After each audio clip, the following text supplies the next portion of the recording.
Mbak Audrey juga sempat bilang ada kliennya yang anaknya bertanya gitu ya ke ibunya, walaupun ibunya udah berusaha kayak biasa aja gitu. Betul. Aku ngeliat banget juga di Mbak Sawa, selain dia kayak gitu ke aku, dia tuh kayak gitu ke orang-orang terdekatnya gitu. Misalnya, contohnya sama susnya deh. Susnya tuh cerita. Mm-mm. Waktu kita lagi liburan di Bali, Mm. susnya itu aku cuman sama salah satu sus aja, jadi nggak sama sus Nggak dua ya? dua-duanya. Heeh. Terus susnya Mbak Sawa nih lagi mikir, lagi diem aja. Jadi lagi sama Mbak Sawa, terus dia lagi diem aja. Mukanya tuh kalau nggak salah kayak lagi mikir gitu. Terus Mm-mm. terus Mbak Sawa tuh bisa nanya, sus lagi mikirin apa? Sus Oh, lagi mikirin apa? Loh, kok Mbak Sawa tahu sus lagi mikir? Iya, soalnya sus tiba-tiba diem aja sambil ngeliat-ngeliat gitu. Kayaknya sus lagi mikir gitu. Jadi dia tuh bisa bisa apa ya, bisa merasakan, walaupun kalau Mbak Sawa alhamdulillah dia memang verbal banget kan, dia memang ya, bisa banget ekspresif mengkomunikasikan, banget ya dia ya. dia juga ekspresif banget. Tapi mungkin aku ngelihat juga ada anak-anak yang misalnya dia belum bisa mengkomunikasikan bahwa dia tahu Mm-mm. sebenarnya apa yang terjadi gitu sama Mm-mm. orang tuanya atau sama orang terdekatnya, Mm-mm. tapi dia belum bisa mengkomunikasikan itu. Mm-mm. Biasanya itu kelihatannya di perilakunya ya nggak sih, bukan di Betul, kata-katanya gitu. betul, betul, Jadi betul. sebenarnya walaupun semakin kita menutupi, kalau aku ya, nanti Mbak Ya, Audrey bisa correct me if I'm wrong gitu. Segimanapun kita berusaha menutup-nutupi apapun yang kita rasakan atau apapun pengalaman kita yang terjadi internally gitu ya mhm, dari mhm. anak, sebenarnya justru uh, bikin anak semakin bertanya-tanya, bikin anak jadi semakin penasaran sama apa yang terjadi, dan Bingung gitu ya.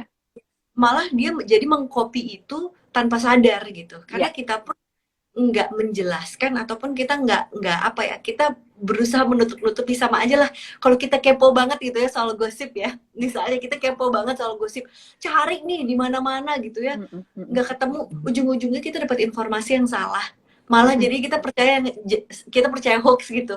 Itu mhm, kan mhm. malah di apa ya, malah jadi nggak mungkin cara belajarnya malah jadi nggak sesuai gitu. Sedangkan Ya, aku lebih suka menjelaskan apa adanya ya, sesuai dengan kemampuannya Mbak Sawa gitu, atau Aruni. Jadi misalkan pun aku sedih, bukannya aku berpura-pura seneng gitu. Kayaknya ya nggak apa-apa, aku tahu aku lagi sedih, aku lagi cemas, aku lagi banyak pikiran. Mungkin mhm, itu yang aku jelasin, tujuannya nggak cuman buat aku meregulasi anak gitu ya, tapi justru mhm, aku meregulasi diri sendiri dengan aku menjelaskan, dan aku mhm. punya kemampuan untuk menyadari sebenarnya apa yang terjadi sama aku pikirin lagi, aku olah lagi, Ya, buat aku sampaikan ke anak. Aku tuh juga jadi lebih, oh aku tuh lagi ngerasa kayak gini, oke berarti aku yang mmm, harus atur ini, bukan anak aku berperilaku seolah-olah harus mengikuti atau mengcater kebutuhan aku di saat itu. Aku tahu itu yes. memang kebutuhan aku gitu. I think it's really interesting yang tadi Caca bilang bahwa ketika aku harus menjelaskan itu pada anak, aku jadi harus memproses itu dulu, jadi Mhm, ngerti dulu gitu kan ya. mhm, Kalau dulu kata kata profesorku adalah ketika kamu mau menjelaskan sesuatu sama orang awam gitu ya, yang bukan latar belakangnya psikologi, kamu bayangin kalau kamu bisa menjelaskan itu ke anak umur 5 tahun, then you get it.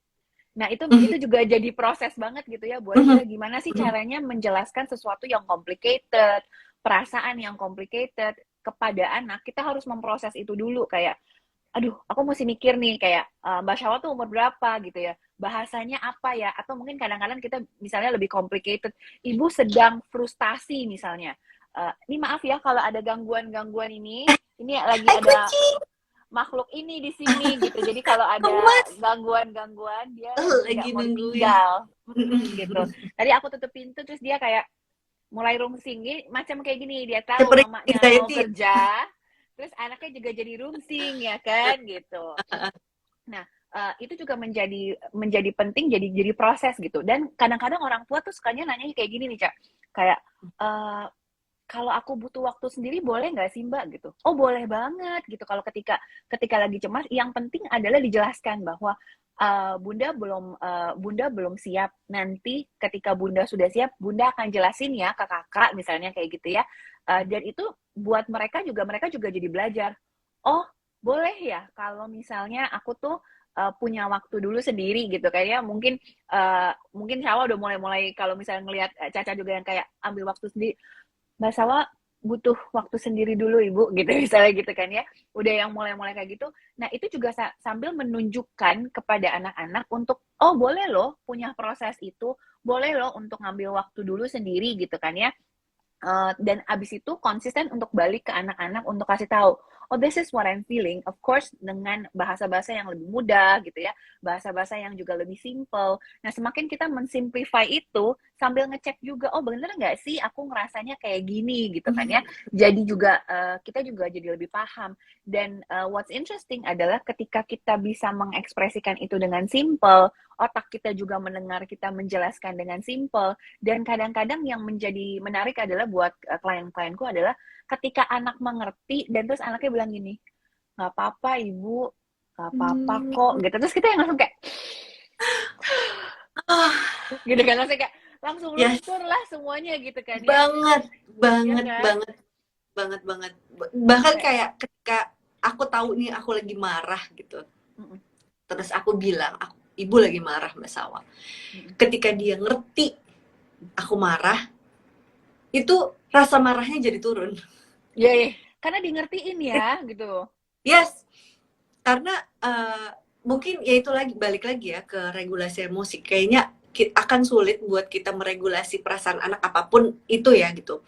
Dan kalau misalkan kita lagi ngomongin cemas, kalau kitanya nggak meregulasi diri dulu gitu, sama kayak cemas juga. Kalau misalnya kitanya masih tinggi banget cemasnya, kayaknya kita ngertiin anak itu bisa cemas juga tuh akan lebih Sulit. sulit gitu. Iya, iya, iya. Karena kita sendiri belum ngerti kecemasan kita masing-masing. Jadi kayaknya kalau misalkan sering banget tuh yang aku dengar gitu, misalnya, kamu tuh nggak apa-apa kok gitu, misalnya gitu ya kak, kamu tuh nggak apa-apa, itu tuh nggak apa-apa, jalan aja gitu, itu nggak apa-apa Biasa gitu, aja, nggak usah heboh kayak gitu gitu biasa ya. aja, biasa aja gitu. Uh, yang semakin aku lihat adalah biasanya orang tua yang sulit memahami anaknya, biasanya dia tuh juga punya kesulitan memahami dirinya sendiri gitu.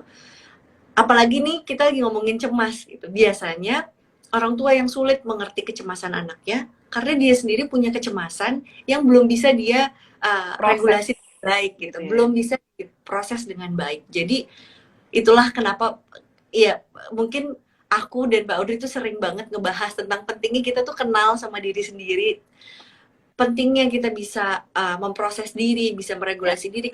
Tujuannya misalnya kan yang aku sering dengar gitu ya, ya tapi nanti anak aku gimana kalau aku lagi, misalkan anak aku gimana nanti kalau misalkan aku lagi ketemu psikolog gitu, atau nanti aku nggak ada waktu soalnya aku harus ngurusin anak aku, jadi aku Hmm. nggak bisa tuh yang namanya memproses diri Aduh, atau Mbak, saya mah nggak punya waktu. Mbak mah enak ya kan? Saya mah nggak misalnya, punya waktu, Mbak, gitu. yes, contohnya kayak gitu. Tapi sebenarnya semakin kita mengenyampingkan gitu ya kebutuhan kita, Setuju. rasanya semakin sulit juga untuk kita memberi atau memberi kasih sayang yang seutuhnya juga ke anak, karena kitanya sendiri juga ngerasanya deprived of something gitu. Ya, Jadi kayaknya kita untuk ngisi gelasnya anak dari cup yang kosong gitu, kayaknya anak juga nggak akan sulit ngerasa ya. penuh gitu. Dan rasanya tuh cemas tuh juga kayak gitu banget, kayak anak cemas nih misalkan mau sekolah gitu ketemu teman baru, atau misalkan kalau Mbak Sawa tuh justru bukan ketemu teman baru tapi ditinggal teman lama tuh, dia lebih cemas Hmm. di sekolah, dia masih ada di sekolah yang sama dan dia tahu, jadi kecemasannya dia tuh lebih lebih ke arah situ. mm, dan aku juga ngerasa aku sulit banget relate sama pengalamannya dia, kalau aku sendiri pun nggak bisa ngerti, aku tuh juga punya kebutuhan untuk berteman dekat sama sahabat aku gitu. Jadi semakin aku bisa ngerti kayak aku juga gitu kok, kalau misalkan teman aku mau let's say pindah gitu ya ke luar negeri gitu, atau pindah rumah ke yang lebih jauh dari aku tuh juga ngerasa oh kayaknya aku juga bakal cemas sih. Dengan gitu aku bisa ngerti Mbak Sawa sedih ya gitu, atau Mbak Sawa bingung ya nanti pas mau ke sekolah kalau nggak ada teman yang Mbak Sawa ini gimana ya. Hmm. Iya ibu, tapi Mbak Sawa, ibu tahu sih Mbak Sawa sedih gitu misalnya. Cuman Mbak Sawa tuh masih bisa main loh sama dia nanti misalkan waktu pulang sekolah atau weekend. Oh Hmm. gitu ibu ya. Oh ya udah deh gitu. Jadi yang dia tuh pengennya di ngertiin aja dulu sih Betul, gitu. betul, Tapi betul. dengan aku bisa ngerti dulu, aku tuh juga punya kebutuhan itu loh gitu. Karena kalau aku mendismiss kebutuhan aku yang itu, biasanya aku juga akan dismiss kebutuhannya dia yang itu gitu. Ya, ya, ya, ya. Bener banget, apa, ketika kita juga nggak bisa memproses atau kitanya juga masih rungsing gitu yang kayak, aduh ntar dulu deh urusan lu sama temen lu gitu kan ya, ini baju sekolah belum dibeli nih gitu kan ya, nanti dulu ada yang lebih penting dibanding temen lo kagak datang ke sekolah nih deh gitu kan ya. Nah itu kan kalau kita yang oh itu bisa kita taruh dulu gitu kan ya, nanti kita baru melakukan yang ini gitu kan ya, and then connect gitu kan ya, itu jadi lebih efektif banget. Dan ketika anak udah lebih tenang, kitanya juga lebih tenang ketika mau planning dan melakukan segala sesuatu tuh jadi lebih efektif gitu ya. Nah ini menjadi penting banget. Beberapa hal yang aku temui di klien-klienku adalah ketika mereka setelah sesi konseling dan mereka cerita, bahkan kita belum sampai yang, oh saya mesti ngapain gitu ya, tapi untuk didengarkan, mereka dimengerti perasaannya, Baudry, somehow aku bisa loh nggak marah di rumah. Dan then ketika kita lihat kayak, apa sih sebenarnya Bu gitu ya dalam sesi-sesi konseling gitu, mungkin nanti Caca juga bisa cerita dalam sesi konseling apa yang mungkin bisa kita explore gitu ya. Ketika misalnya apa sih sebenarnya Bu yang berbeda dari segi sesi konseling, setelah sesi konseling apa sih?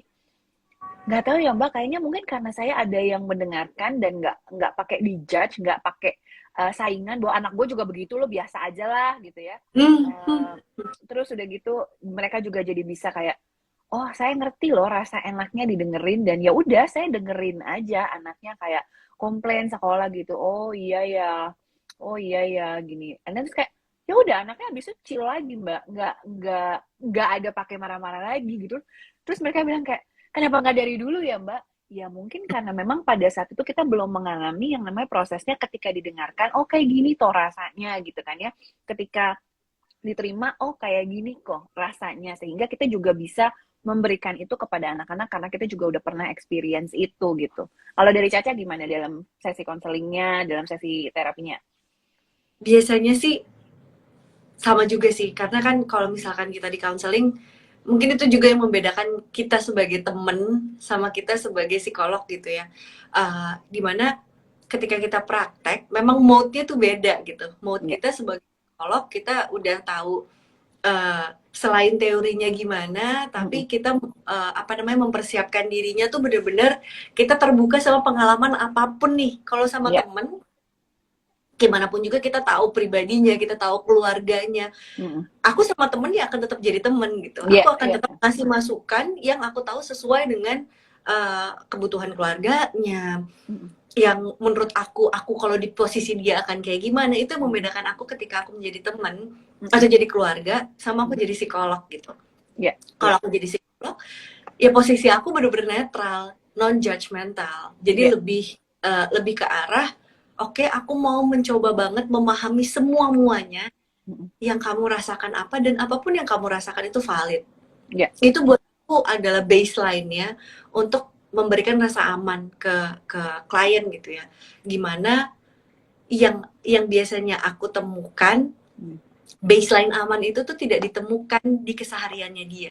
Betul. Biasanya klien yang punya kesulitan percaya sama orang, kecemasannya tinggi banget karena merasa harus semuanya dilakukan sendiri, semuanya harus diproses sendiri, sehingga dia kesulitan untuk cerita sama orang lain karena merasa, ya kalau sama orang aku cerita tuh banyak judgement-nya, banyak perbandingannya, banyak apa ya, banyak saran-saran, masukan-masukan yang nggak aku butuhkan gitu.